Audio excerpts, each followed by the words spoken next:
Anda kembali di Nusantara Malam, pemirsa. Selain mencegah dan memadamkan kebakaran, tugas pokok Damkar adalah untuk menyelamatkan korban baik kebakaran maupun bencana lain. Mereka juga dilatih melakukan tugas penyelamatan yang terkait dengan kebakaran, salah satunya mengevakuasi seekor buaya yang masuk tambak ikan warga dan melepaskan cincin dari jari tangan warga yang sudah menyempit, seperti pengalaman para petugas Damkar di Kota Tarakan. Maka tak heran aksi heroik mereka banyak dikenang warga. Dan untuk mengetahui bagaimana kiprah para petugas Damkar di Kota Tarakan ini, kita telah bersama dengan Bapak Haji Eko P. Santoso selaku Kepala Bidang Pemadam Kebakaran pada Satpol PP PMK Kota Tarakan. Selamat malam Pak Eko. Selamat malam, Assalamualaikum warahmatullahi wabarakatuh. Waalaikumsalam. Pak Eko, ini tugas PMK ternyata memang tidak hanya memadamkan kebakaran saja ya? Benar sekali. Iya, tugas-tugas apa saja sih Pak yang biasanya dilakukan di sana? Ya, ini seiring dengan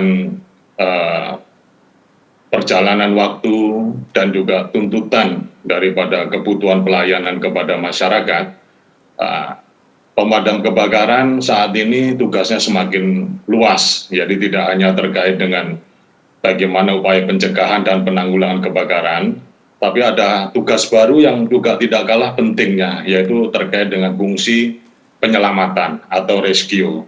Nah, terkait dengan rescue ini, tentunya ini menjadi tantangan baru kami pada jajaran pemadam kebakaran di Kota Tarakan. Dan ini semua harus kami persiapkan dalam rangka menjamin perlindungan kepada masyarakat terhadap risiko-risiko terkait dengan ancaman kebakaran maupun non-kebakaran. Kira-kira demikian. Iya, kalau kita ketahui ini di Kota Tarakan atau mungkin secara luas di Kalimantan Utara ini memang rentan dengan resiko bahaya kebakaran hutan. Nah, ini tentunya resiko-resiko ini banyak sekali dihadapi oleh para petugas dari Damkar sendiri. Ini bagaimana keseharian mereka, bagaimana mereka secara mental siap untuk mengatasi itu semua?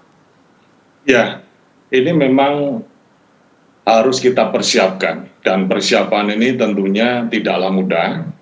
Ya, tentunya ini lebih terkait dengan strategi kebijakan di dalam penanggulangan risiko, baik kebakaran maupun non-kebakaran. Ya, kami di Damkar dan Penyelamatan Kota Tarakan, strategi kami sudah harus berubah, ya, seiring dengan tuntutan perubahan yang ada di sekeliling kita. Yeah. Ya, kami saat ini mengedepankan strategi antisipasi dan kesiapsiagaan. Kesiapsiagaan inilah tugas terberat dari setiap jajaran pemadam kebakaran. Artinya apa?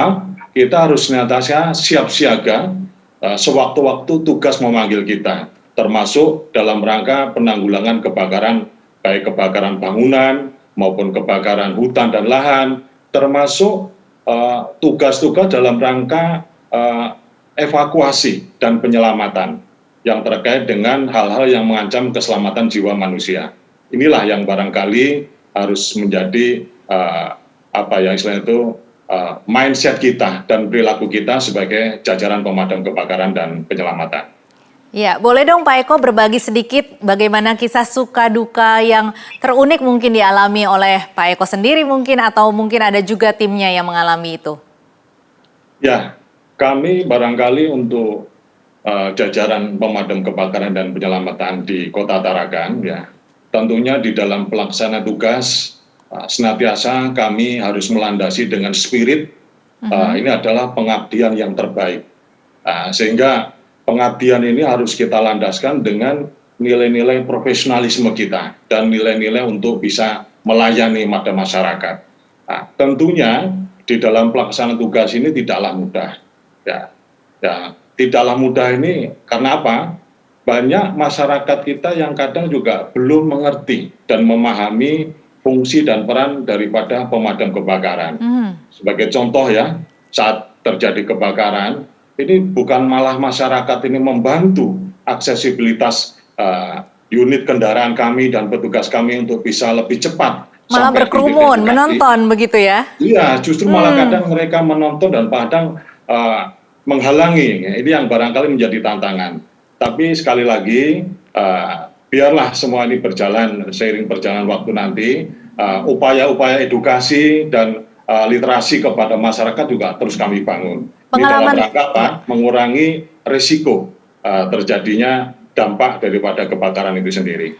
Pengalaman terunik apa sih Pak yang pernah dialami? Ya, ini yang unik sekali yang kami alami ya di dalam pelaksanaan tugas penyelamatan ya, ini terutama ketika kami pertama kali menghadapi tugas pengaduan masyarakat adanya buaya yang mengancam keselamatan jiwa keluarga mereka. Tugas ini sesuatu yang baru bagi kami dan kami sebenarnya tidak memiliki keterampilan maupun pengetahuan yang memadai terkait dengan animal rescue ini. Tapi karena demi pelayanan yang terbaik kepada masyarakat, pada akhirnya kami memberanikan diri dan tidak ingin mengecewakan masyarakat walaupun nyawa kami taruhannya. Luar Tapi biasa. alhamdulillah Ya. ya, dengan semangat dan dedikasi kami, kekompakan kami, ya, tugas layanan terkait dengan evakuasi buaya ini bisa berjalan dengan lancar, aman dan selamat, dan bahkan penyelamatan atau evakuasi buaya ini justru terulang hingga saat ini sudah 3 kali yang kami lakukan dan semuanya alhamdulillah bisa berjalan dengan sukses. Ini hewan buas dan sudah 3 kali dilakukan? Benar sekali, ini buaya dan buaya di daerah kami ini bukan buaya yang jinak ya, karena termasuk buaya muara ini termasuk ganas dan termasuk juga binatang yang dilindungi. Sehingga kalau kami melaksanakan tindakan tentunya juga harus memperhitungkan bagaimana keselamatan buaya itu sendiri maupun juga keselamatan kami juga. Kira-kira demikian. Baik, luar biasa sekali Pak Eko. Tentunya cerita-cerita Pak Eko ini juga bisa menginspirasi para anak-anak muda yang ingin menjadi pemadam kebakaran, yang tentunya juga harus berjiwa besar untuk juga gemar menolong, kemudian juga mempunyai keterampilan-keterampilan yang harus terus diperbarui. Terima kasih banyak Pak Eko atas informasinya dan telah bergabung bersama kami di Dialog Nusantara Malam. Selamat beristirahat Pak Eko.